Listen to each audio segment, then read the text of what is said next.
Chapter 1. Timmy the Turtle's Love for Racing. Timmy the Turtle loved to race. He wasn't the fastest in the pond, not even close.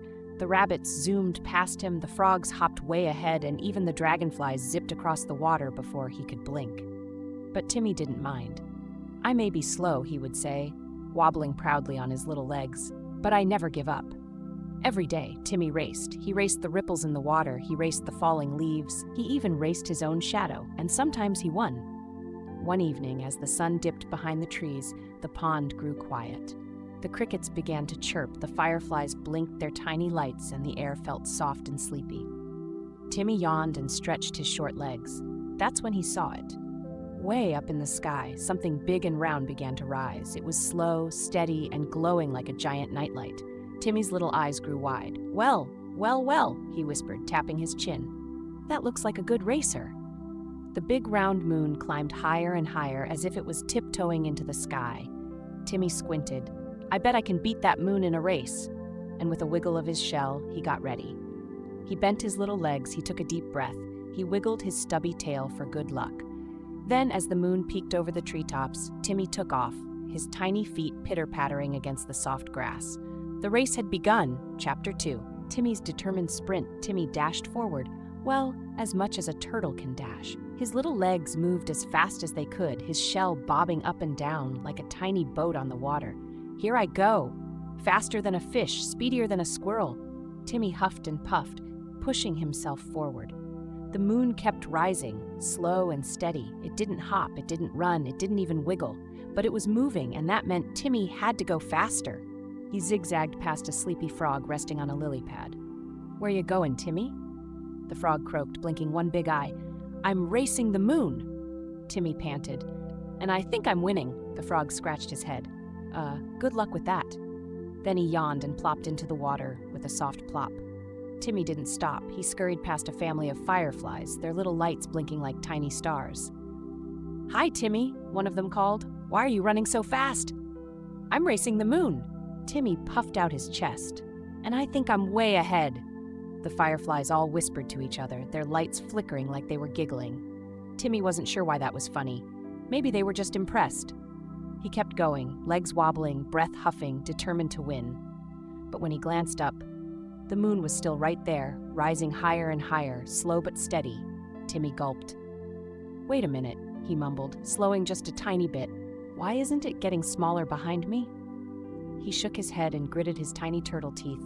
"No time to wonder. I just need to run faster."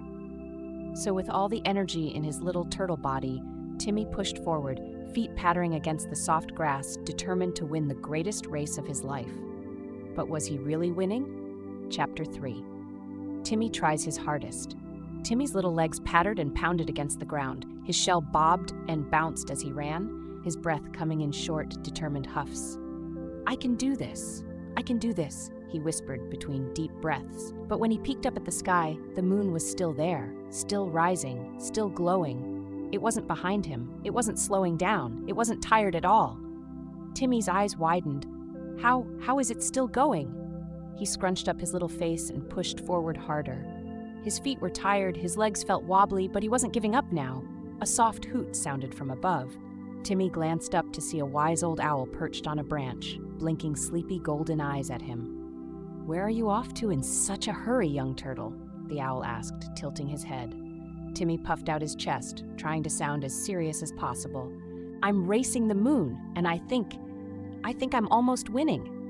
The owl blinked slowly. Then he blinked again. Then he made a soft hooty chuckle. "Oh, little one," the owl said, shaking his head, "are you sure the moon is racing you?" Timmy stopped for half a second, his legs shaking, his breath heavy. "What do you mean?" he asked, but before the owl could answer, Timmy took off again. "No time to chat, I have a race to win." The owl just chuckled again. "All right then, good luck." Timmy pushed forward harder than ever. He zoomed past a sleepy bunny curled up in the grass. He zigzagged around a pile of acorns that a squirrel had forgotten. He huffed, puffed, panted, and raced, legs burning, heart pounding, giving it everything he had. Finally, his feet hit a tiny rock, and before he could stop it, flip! Timmy tumbled right onto his shell, his little legs wiggled in the air, his breath came in short puffs, and the moon kept rising. It wasn't tired. It wasn't panting, it wasn't flipped on its back. Timmy sighed. This is harder than I thought. And for the first time since the race began, Timmy stopped. Chapter 4. Timmy's Big Discovery. Timmy lay on his back, his little legs wiggling in the air, his shell feeling very, very round. He took a deep breath and sighed. Ooh, maybe I'll just rest here for a second.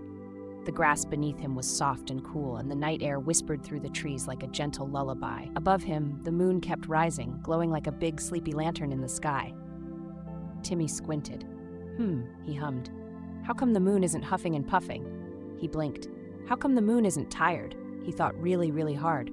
Then it hit him. Oh, Timmy whispered. A small giggle bubbled up in his throat, then a bigger giggle. Then, before he knew it, Timmy was laughing. Big, happy, belly-shaking giggles filled the night. Silly me, he laughed. The moon wasn't racing me at all. It was just doing moon things. He laughed so hard that a tiny cricket peeked over a blade of grass, confused. What's so funny? The cricket chirped. Timmy grinned up at the sky. I thought the moon was racing me, but it wasn't. It was just saying goodnight. The cricket blinked. Then he giggled too. Timmy wiggled his legs. All right, time to flip back over. With a big push, he rocked side to side. Wobble, wobble, plop! Timmy landed right side up. He stretched his legs. He stretched his neck. Then he looked up at the moon one more time. It was high in the sky now, glowing big and soft and calm. Timmy smiled. What a great race, he whispered. Chapter 5. A Good Night to the Moon. Timmy stretched his little legs, feeling warm and happy inside. He looked up at the big, glowing moon and gave it a tiny wave with his stubby foot. Good race, Moon, he whispered with a sleepy grin. You're pretty fast. Maybe tomorrow we'll race again. The moon didn't answer, of course. It just kept glowing, peaceful and quiet. Timmy let out a long yawn, his mouth stretching wide.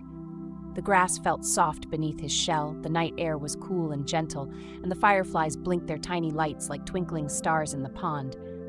The cricket from before gave a tiny chirp, the owl hooted softly from his tree, and somewhere in the distance the frog let out a slow, croaky snore. Timmy smiled. This was nice. Maybe, just maybe, he could rest his eyes for a minute, just a tiny little zzz. And with that, Timmy the Turtle fell fast asleep, curled up in the soft grass, as the moon watched over him from high in the sky. And the moon, being the kind moon that it was, didn't say anything. But if it could, it might have whispered back, "Good night, Timmy." The end.